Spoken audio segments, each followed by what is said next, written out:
ഇട്ടാൽ 2, cotton full ഇട്ടാൽ 9, mid ഇട്ടാൽ 6 എന്ന് ആദ്യം തന്നെ നമുക്ക് ഇതിനെക്കുറിച്ച് വ്യക്തമായ ഒരു ധാരണ കിട്ടും.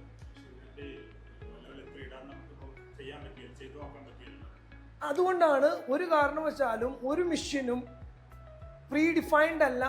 നിങ്ങൾ ഇതിനെയാണ് നമ്മൾ പറയുന്നത് ട്രയൽ വാഷ് എന്ന് പറയും, ട്രയൽ റൺ. ഏതൊരു ലോണ്ടറിയും ട്രയൽ റൺ ചെയ്തിട്ടേ ലോണ്ടറി നടത്താവുള്ളൂ. ട്രയൽ റൺ ഒരു ദിവസമല്ല, 1 month ആണ് ഞങ്ങൾ പറയുന്നത്. ഞാൻ അതുകൊണ്ടാണ് പറഞ്ഞത്, ഇവിടെ പലരും സെമിനാറിൽ വരാത്തവരുണ്ടെങ്കിൽ ഞാൻ ട്രയൽ റണ്ണിനെ കുറിച്ച് പറയുന്ന ഒരു സെഗ്മെന്റ് ഉണ്ട് അവിടെ. ട്രയൽ റൺ ഏതൊരു സ്ഥാപനവും 1 മാസമെങ്കിലും ട്രയൽ റൺ ഓടിക്കും. ട്രയൽ റൺ ഓടിക്കുക എന്ന് പറഞ്ഞാൽ എന്താണ്? നിങ്ങൾ വാങ്ങിച്ച മെഷീനും നിങ്ങളുടെ ഇൻഫ്രാസ്ട്രക്ചറും നിങ്ങളുടെ കസ്റ്റമറേയും തമ്മിൽ മാച്ച് ചെയ്യുന്ന സ്ഥലമാണിത്. ഇത് പല R&D നടത്തിയിട്ടാണ് നിങ്ങൾ ഇത് ഫൈനൽ കൺക്ലൂഷൻ എത്തുന്നത്. അപ്പൊ നിങ്ങൾ ഒരു ദിവസം ബ്ലാങ്കറ്റ് ഇട്ട് നോക്കി, ഒരെണ്ണം ഇട്ടപ്പോൾ നിങ്ങൾക്ക് ഇത്ര സമയം കൊണ്ട് വാഷിംഗ് കിട്ടി, അടുത്ത ഇട്ട് നോക്കി ഇത്ര സമയം കൊണ്ട് കിട്ടി.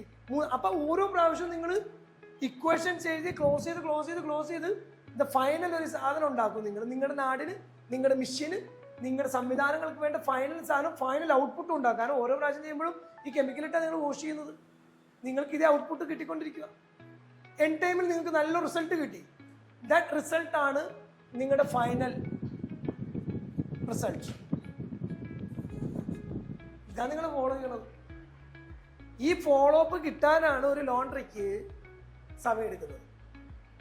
ഈ ഫോളോ അപ്പ് കിട്ടണമെന്നുണ്ടെങ്കിൽ മിനിമം 1 മാസമെങ്കിലും സ്വന്തം പ്രൊഡക്റ്റിൽ എല്ലാ ഫാബ്രിക്കുകളും ഇട്ട് എല്ലാ രീതിയിലും ട്രയൽ ചെയ്ത് എല്ലാ രീതിയിലും വർക്കൗട്ട് ചെയ്താൽ മാത്രമേ നമുക്ക് ഈ ഒരു ഫോളോ അപ്പ് ആൻഡ് ഔട്ട്പുട്ട് കിട്ടുള്ളൂ.